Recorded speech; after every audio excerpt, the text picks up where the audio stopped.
Welcome to today's pharmacology lesson. I'm Jenny with Study Nurse IQ. Today, we're diving into digoxin, a crucial medication that's been saving lives for over 2 centuries. To help you master this important drug, we'll use the nurse mnemonic, covering the name and mechanism, uses, responsibilities, and side effects and education. By the end of this lesson, you'll have a solid understanding of digoxin and feel confident in caring for patients receiving this medication. Let's start with the basics. Digoxin, also known by its brand name Lanoxin, belongs to the cardiac glycoside class of medications. What makes this drug fascinating is its unique mechanism of action. Digoxin works by inhibiting the sodium-potassium ATPase pump in cardiac cells, leading to 3 key effects. First, it increases the force of heart contractions. That's the positive inotropic effect. Second, it slows the heart rate, the negative chronotropic effect. And third, it decreases conduction through the AV node, the negative dromotropic effect.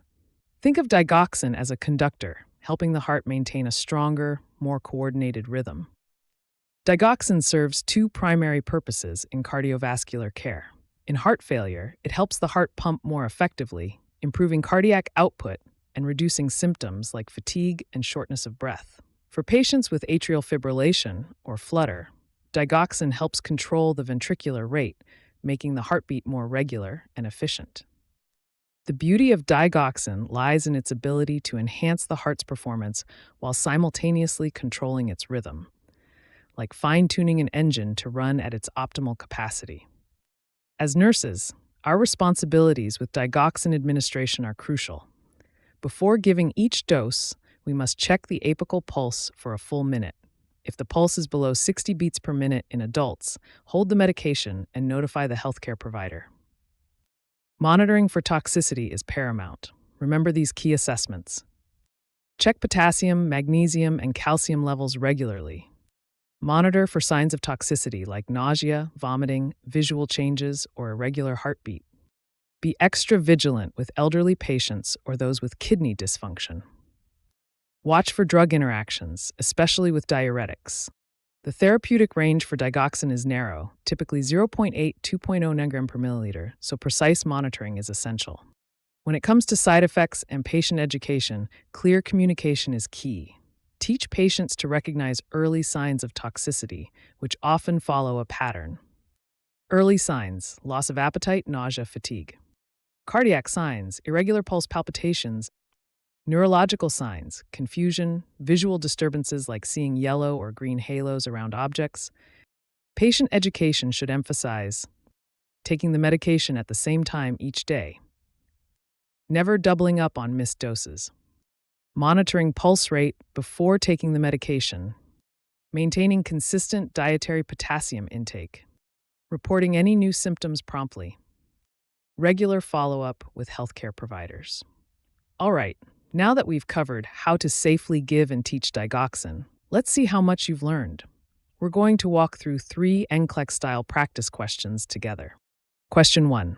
The nurse is preparing to administer digoxin to an adult patient. The nurse finds the patient's heart rate is 56 beats per minute, and the patient reports slight nausea. The most appropriate action by the nurse is to A. Administer the digoxin and monitor the patient's heart rhythm closely. B. Hold the digoxin dose and notify the healthcare provider immediately. C. Administer the digoxin but decrease the dose by half. D. Check the patient's potassium level and document the findings. The correct answer is B. Hold the digoxin dose and notify the healthcare provider immediately.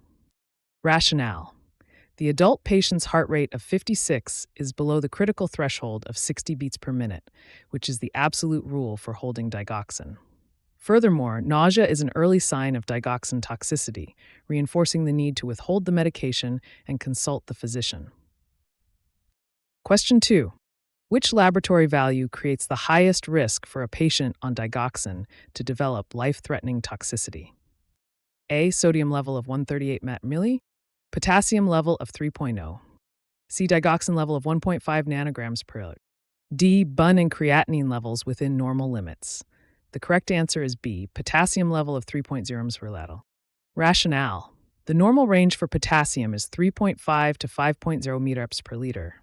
A level of 3.0 is hypokalemia, low potassium. Low potassium levels significantly increase the risk of digoxin binding to the heart muscle, making the patient highly susceptible to toxicity, even if the drug level C is within the therapeutic range. Question 3. A patient taking digoxin calls the clinic and reports seeing yellowish borders around the lights this morning. Which instruction should the nurse provide immediately? A. This is a harmless side effect. Continue taking your medication. B. Take an extra dose of your diuretic to prevent fluid overload. C. Go to the emergency department immediately. D. Hold your digoxin dose and contact the physician right away. The correct answer is D. Hold your digoxin dose and contact the physician right away. Rationale. Visual disturbances, particularly the classic yellow-green halos, are definitive signs of digoxin toxicity. The nurse must instruct the patient to stop taking the medication, hold the dose to prevent further buildup, and immediately notify the prescriber for an urgent assessment and laboratory workup. Today, we've covered the essential aspects of digoxin therapy using our nurse framework. Remember, this medication requires careful monitoring and patient education, but when managed properly, it's an invaluable tool in treating heart failure and atrial arrhythmias. If you'd like to learn more about EKG changes associated with digoxin or explore potassium-rich food options for your patients, let me know in the comments below. Keep up the great work in your nursing journey. If this video was helpful, please subscribe to our YouTube channel, Study Nurse IQ, for more nursing tips, NCLEX reviews, and pharmacology breakdowns like this one. Thank you.